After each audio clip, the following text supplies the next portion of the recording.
Welcome back to the Webby O'Neill channel. It's match preview, Newcastle versus Manchester United. Now, it's been a while since me and you have last sat down, Webby. Had a good Manchester United chat. But what's your overall thoughts going into this game, my mate?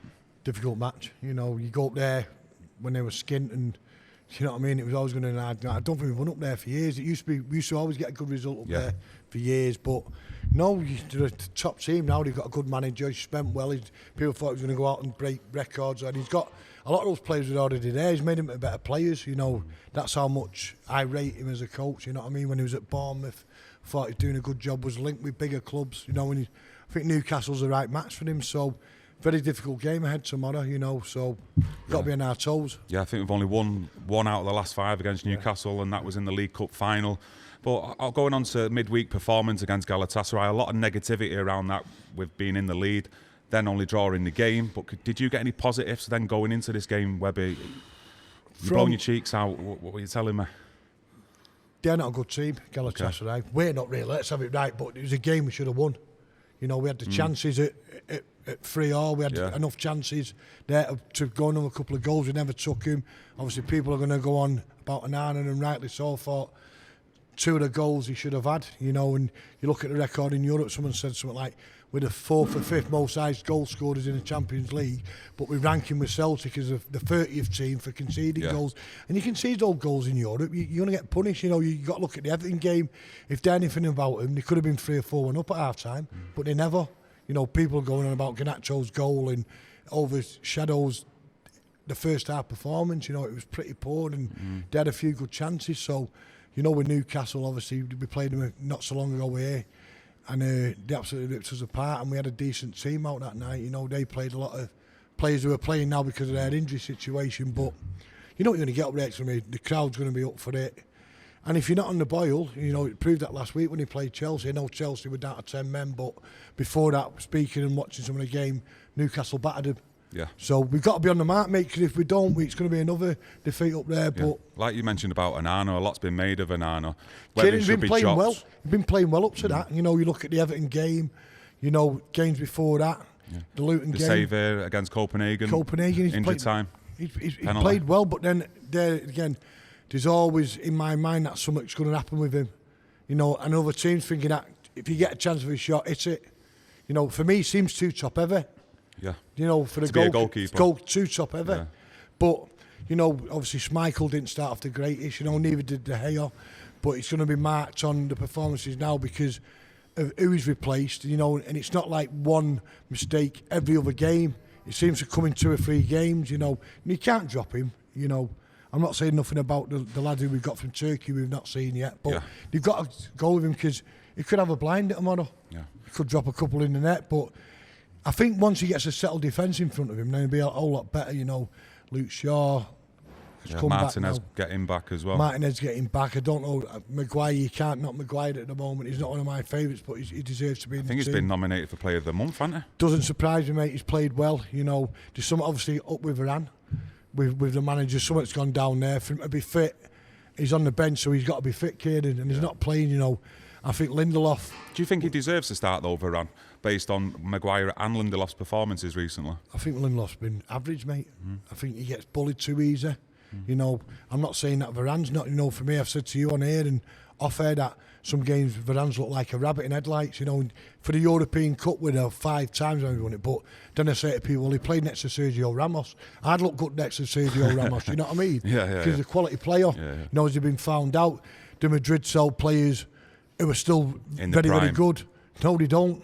You know, if you're still good, whatever age you are, you look at Modric, you look at Kroos. You know, they're still good players, so they've kept him, they won't sell him. Benzema as well. How long they kept him for? Well, there you go, mate. So, if they had our pants on, I thought he started off well for us. He's had a few dodgy, a lot of injuries, but for me, it's Maguire and somebody now, and the manager now got to realise that. You look at when he brought Wan-Bissaka off, you know. Was that the right decision for you with Wan-Bissaka? No. I thought it was the wrong decision. Wrong decision, for me, mate, because look at the chances Zaha had within the space of 3 or 4 minutes after the substitution was made. I think Dalot had been mint in the back 3 as a wing back, defending We've seen it here a few times this season, especially against Newcastle in the Cup. Sleeps, gets caught. Seen it at Galatasaray as well, with Wilfried Zaha getting that goal as well here. Correct. But obviously Rashford wasn't available for the Galatasaray game. Started with a proper youthful front three against Galatasaray, Garnacho, Højlund and Antony. So does he come back in for you? He'll come back in, no doubt about that. Who do you think he'll come back in for, Webber? For Antony. I think he'll come back in for him. But there again, I thought Antony had one of his better games for us the other night. You know, he was taking players on. He was doing it easy. He was hitting the right pass. He was passing. Wasn't doing too much, was he? He was always trying to look for the pass as well. Well, we know what he's about. We've seen that first 3 or 4 games when he come to the club. But I think Rashford will come back in. Maybe it's time to. I would like to see he might take Garnacho out, just give him a bit of a breather. You know, we've got some big games coming. We've got Chelsea Wednesday, we've got the Bournemouth game, and we've got the Bayern Munich game. So we've got enough now. You know, I'd like to get a few more back. I don't know how long Mount's going to be out for. I think that was a bad blow. You know, people have had a go at him this year. I thought when he's played, he's looked all right. Yeah. You know, without having consistent starts as well, being just like, put on the bench, little then niggly put back injuries in. where he's getting him and he's out for 3 or 4 weeks. Then he's struggling to get back into the team. Then he's coming on with 2 minutes to go. You know, so we just need to just stick together. And obviously tomorrow night, because you know what you're going to get up there, the crowd's going to be right up for it. They hate us. You know what I mean? The thing is, with you mentioning about the crowd as well, Webby, you're going to need to control that midfield as well. Yeah. And obviously, a lot's been made of Kobbie Manu, and rightly so. You know, young lad coming against Everton, great first team performance. Does he get a start for you against Newcastle? It was mad dog could he come on the other night when it was 3-1 up. Yeah. You know, and you think he got on muscle for the goal. He's got a start because at Everton. You know, I went to Everton last Sunday. And it looked like he'd played there for years. Looked a natural, didn't it? Just natural, didn't do anything too expansive, just done the simple stuff. Yeah. You know, people say to me, Webby was probably one of the best midfield players you've seen in Premiership history who's not played for United. Patrick Vieira. Done everything simple. You know, 5-yard passes into feet. Because if you've got the ball, they can't score. Yeah, of course. You never give the ball away, Vieira. He was a great player, but he was very good at keeping the ball. So I'm not going to say, listen, if May has a career like Patrick Vieira, he'll be over the moon. Yeah, of course. But no, I think that nothing phases him. You know, you got a Goodison on Sunday. I was there. The atmosphere was electric before the match till we scored that goal. And after, when I was building a bit of momentum, you're going to get that at Everton. And he was just so cool.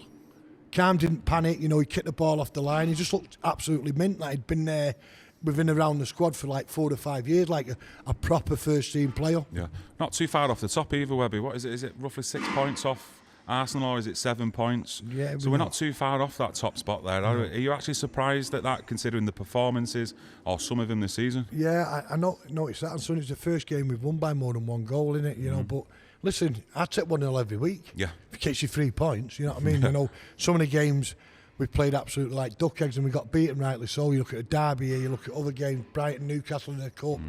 You know, we've always talked as well, haven't we? In recent months, last season especially, we've not been doing it away from home against the big teams. Yeah.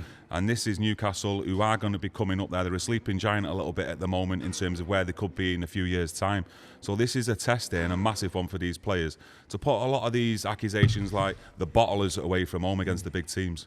You know, we've been quite lucky, you know, throughout the nights. We go to Arsenal, when we go to Newcastle, when we go to City and get a draw, we go to Liverpool and nick it. We've got to start turning up at these clubs, because in a couple of weeks we've got to go back to Merseyside. Yeah. You know, and if we don't turn up there, it could happen what happened last year, which is probably one of the worst days of our life supporting United. But I don't say that. I just don't think some of the players are good enough, Kieran. You know, you'd go to Anfield with Norman Whiteside and Mark Hughes, knowing what it's about. I think some of these players don't realise what it's about. They know a bit of the history between United and Liverpool, because we are the 2 most successful clubs in English football. Yeah, of course. But you've got to turn up. You've got to put a shift in. You know, you can't be turning up and moaning at the referee and jumping out of tackles. You know, you've got to be there. And Newcastle going to be up for it. You know, whenever United play now, it doesn't matter about City, Arsenal or whoever. Manchester United at home for any team is their biggest game in the season, and they are up for it. Yeah. They'll be obviously they were disappointed Wednesday night in Paris, and rightly so. Watch the game; it was never a penalty. Yeah. But as soon as that final whistle's gone, they're thinking about Manchester United, not about Paris or about AC Milan next week. They're thinking about Manchester United and how they can upset us, how they can beat us. And that's not just the players; it's the fans, the manager, the tea lady, the cleaner, kit man. Everyone. Yeah. So we've got to be up for it, mate, because like you say, Newcastle used to be there and thereabouts, but now they're in that big club bracket, and you've got to be ready for it. If you don't, Look what happened to Spurs the other year there. Yeah. Look what happened to Chelsea last week. If you're not up for it, mate, that's what's going to happen. Yeah, I think since we last spoke, well, we've not spoken since we last got beat in the derby. And obviously after that game, Roy Keane gave Bruno Fernandes a lot of pelters about the captain, saying he'd strip him of it. But how do you think he's handled all that, Bruno, off the field? Well, with the off-field antics, on the field, though, do you think he's improved as a leader? Do you think he's improved with his positioning on the pitch? I think he's played better because he's played him in the right position, not on the right wing. Yeah. Because that's where the manager was sticking out. And the likes of Bruno and people like that, I'll just play there. And it affects his game, and then he's moaning, and he's not doing. I thought he's played well last 3 or 4 games. You know, not saying anything over the top, but I thought he's done a decent job. I thought he did a good job of that. I know he gave the 2 free kicks away, which people all look on for the goals, but that could have been anybody. Yeah. No, I think he's done all right. He's not the captain for me, but who do we put there? You know, people say Martinez, but he's always injured. You know, people's on about Varane. He never plays. You know, for me... Casemiro's in the same bracket as well. I'd give it Luke Shaw. Would you? If you stay fit, I'd give it Luke Shaw. He's been at the club, probably the longest now, out of who's playing. Yeah, him and Rashford, really, the old heads in the dress. Yeah, but I'd give it Luke Shaw if you could stay fit, because you lose Luke Shaw for 16 games, it was a major blow. You know, on his day... Best left back in Europe, not without a doubt. He proved that at the Euros, then got that injury, and he's looked mint the last at Everton. He looked mint the other night, got a bit tired towards the end. But for me, if Bruno's not in, I'd give it Luke Shaw. What do you make of Højlund up to now? He's not scored in the Premier League up to now, Webby. Obviously scored goals in the Champions League. We have seen moments where he has been a real threat as well, but when's he going to get that first goal? Will it be weekend? Well, you'd hope so. You know, the goals will come, but if you don't get the service, mate, it's not going to happen. You know, I've seen him out times making those runs across, and for some reason we're servicing him in the Champions League, but in the league games we're not. You know, get it into him, we know what he can do. Do you still think we're very much an counter-attacking team, Webby, and we're sort of like caught between 2 styles here of what Ten Hag wants us to play, that sort of possession-based football, you know, pressing high up the pitch, but we've got more or less a lot more players who suited to attacking type football, I think we are. Counter-attacking football. I think it suits us, like, you know, but we're still like that 1 or 2 players missing for me to challenge the City, to challenge the Liverpools, to give Arsenal a good go. You know, and we thought that'd happen this year, expected more from Mount, but at the moment it's not so. I just think the manager's got to get the right tactics. You know, because we can be a very hard team to beat. You know.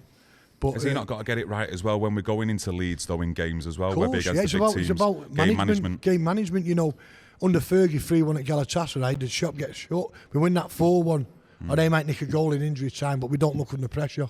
But for me, every time we go in front, I'm nervous. You know, I'm nervous that they're going to get a chance, or they're going to score a goal, and then how do we react? Because we've been to matches over the years where it's been 1-0 with 2 minutes ago, we've won 3-1. Or we've been winning 3-0 and you're not worried with 20 minutes to go. You know, you're chatting to your mate in the seat next to you because they've got to throw in something out of the corner, but it's no problem. It's all about managing the game, mate. I think that will come, but I think that comes with better players, more experienced players. I think, obviously, disappointment at Casemiro this year. He's not been as good as he was last year. The injury's not helped. The swapping and changing in the midfield. You know, you need that back 5 to be virtually the same every week, and you can build it, maybe make a few changes around the midfield. But it's hard at the moment, you know, because we're still the biggest game for everyone, and everyone ups the game. You always up at that 10, you see teams play against us, and then they'll play next week, and they'll play like duck eggs. They've had their final against us, and we've got some of these players have got to realise that we're still the biggest pull in the Premier League. So, you know, and that starts tomorrow night at Newcastle, because if we don't up for it, mate, I'm fearing it, but I think we will be up for it. Hopefully we will. Especially with the fixture list that we've got coming up in December as well. Some big games in there as well. We've got Liverpool away as well, Chelsea up soon. So we need to definitely get a result here, give us a bit of a confidence going into them fixtures. What score do you think, though? Are you going with the 1-0 or...? No, I can see them scored it. I'm going to go 1-1. 1-1? I'd take 1-1 now. Obviously, I'd like to win, but I'm just being a bit, you know, being Newcastle. Honest, I don't think have they lost at home this year. I think they've lost once against Liverpool at home. That was in the league, in the Premier League. Match that I remember watching that. I think it was down to 10 men Liverpool. Well, I think United, have they got to win? If they win against Newcastle away from home, that makes it 5 away wins on the bounce, and we've not done that since 2020. I don't think we had Ole Gunnar Solskjaer who went on that run as well away from home. It'd be nice, but like saying, if you got one of your top teams, you know, and put a decent performance in, you're happy to bring a point back. So Yeah. obviously I'll say 1-1, but I'd love us to win. But we've got to be on the ball, mate. Yeah, indeed. Anyway, I hope you've all enjoyed today's video. Any of your opinions, please get it in the chat. We will converse underneath the video. Smash a like if you've enjoyed it, and let's hope we get them 3 points against Newcastle. And if you want to join us after the game, come back to our channel and get involved. Thank you.